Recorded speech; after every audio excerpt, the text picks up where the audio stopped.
Hello friends, I hope you all are fine. Welcome to my channel. इस video में हम section 15 cover करेंगे, that is transfer to a class. So let's start. Section 15, पहले हम bare act की language पढ़ते हैं। Transfer to class some of whom come under section 13 and section 14.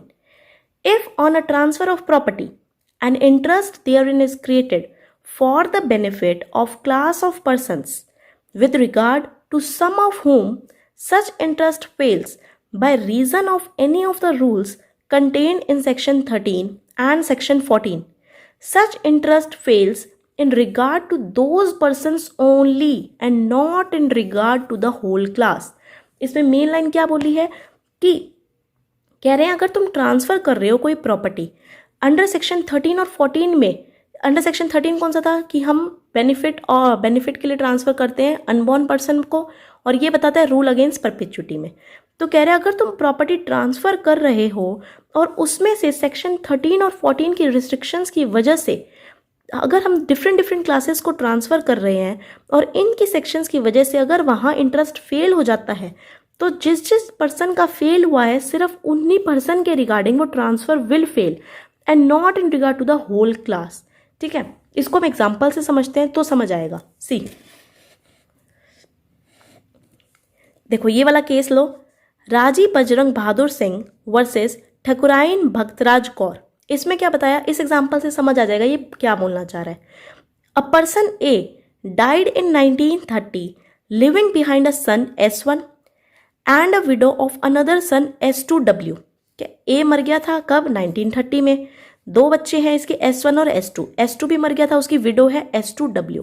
ठीक है, shortly before his and his sons death, इसके और S2 के मरने से पहले उसने विल एग्जीक्यूट करी इन favour of S2 and after him a life interest in favour of his window. S2 के फेवर में क्रिएट करी लाइफ इंटरेस्ट और फिर उसके बाद उसके विडो के फेवर में एंड अनबॉर्न हेयर्स के by provision of their maintenance. ठीक है, विल क्रिएट करी किस किस के फेवर में? S2 के फेवर में, और उसके बाद लाइफ इंटरेस्ट किसके फेवर में? विडो के और अनबॉर्न हेयर्स। यहीं से पता चल गया होगा कि इस इलस्ट्रेशन में क्या गलती दिख रही है कि लाइफ इंटरेस्ट विडो के फेवर में तो ठीक है, but unborn heirs according to section 13 life interest can not be created in favour of unborn heir. इसके इंटरेस्ट में क्या इसके फेवर में क्या क्रिएट होता है? एब्सोल्यूट इंटरेस्ट, ना कि लाइफ इंटरेस्ट। ठीक है, आगे देखते हैं क्या बोल रहे हैं example.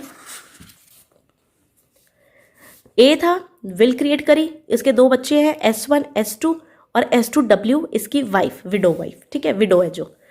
S2 died and then A died. S2 मर गया, ठीक है, इसके बाद A डाइड।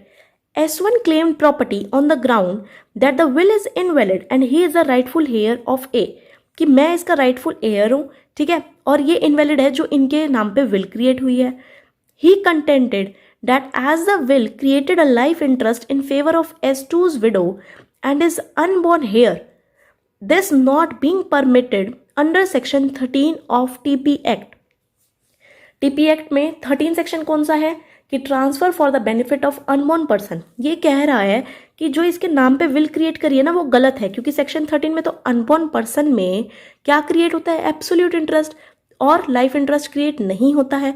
तो कोर्ट ने क्या बोला, देखो इस एग्जाम्पल में हमें ये चीज समझ आ रही है। देखो इस एग्जाम्पल में हमें ये चीज समझ आ रही है कि जो ए था उसने विल क्रिएट करी S1 और S2 के नाम पे, S2 के नाम पे विल क्रिएट करी और इसकी विडो के नाम पे, और इसका जो अनबॉर्न बच्चा है, अभी जो बच्चा आया भी नहीं है, अनबॉर्न चाइल्ड है। ठीक है, तो ये तो बोल रहा है कि ये चीज इनवैलिड है, क्योंकि सेक्शन 13 बताता है कि इसके नाम पे एब्सोल्यूट इंटरेस्ट क्रिएट होता है, ना कि लाइफ इंटरेस्ट। तो कोर्ट ने क्या बोला कि जो इसके नाम पे लाइफ इंटरेस्ट क्रिएट हुआ है वो तो वैलिड है। तो सेक्शन 15 क्या बोल रहा है, अगर इसके नाम, अगर तुम इस एक इंटरेस्ट यहाँ क्रिएट कर रहे हो, एक इंटरेस्ट यहाँ क्रिएट कर रहे हो, अगर ये इनवैलिड है तो ये क्यों इनवैलिड होगा?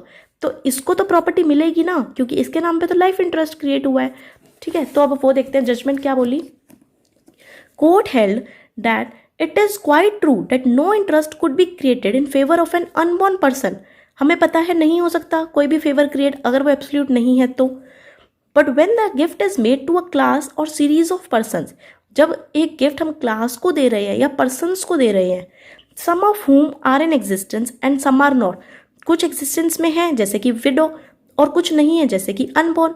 It does not fail in its entirely, वो पूरा का पूरा फेल नहीं कर सकते. It is valid with regard to the persons who are in existence at the time of the testator's death and is invalid as to the rest.